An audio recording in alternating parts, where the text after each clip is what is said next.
প্রধানমন্ত্রী কি এইটা বোঝে না যে ছাত্রদেরকে গুলি করা যাবে না?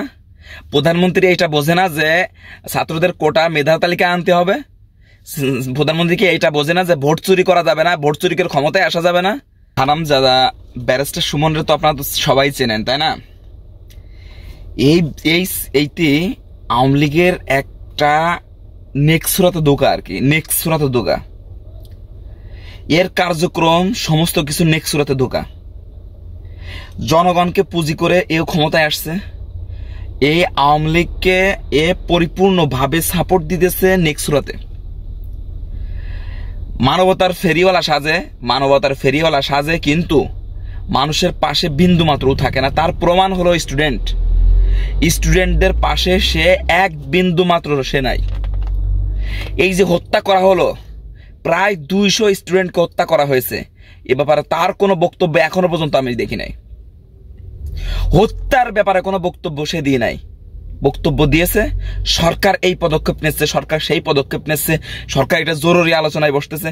আর সরকার তো গদি বাঁচানোর জন্য জরুরি আলোচনায় বসতেছে, এটা ছাড়া আর কি বলবো। আরো কয়েকটা আছে। এদেরকে বন্যার সময় আসলে যদি আসে এদেরকে বয়কট করুন, পরিপূর্ণভাবে এদেরকে বয়কট করুন। কি বলবো, এই ব্যারিস্টার সুমন এটা সব থেকে বড় হারামি। এই যে আলেমদেরকে সাজা প্রয়োগ করেছিল এই ব্যারিস্টার সুমন। আর আগের দিন এক বক্তব্যে আমি দেখলাম যে সে বলতেছে যে প্রধানমন্ত্রীকে কোনো কিছু যদি বোঝানো হয় তাহলে সে পরিপূর্ণভাবে বোঝে।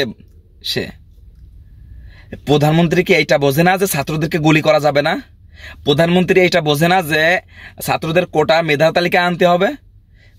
প্রধানমন্ত্রী কি এইটা বোঝে না যে ভোট চুরি করা যাবে না, ভোট চুরির ক্ষমতা?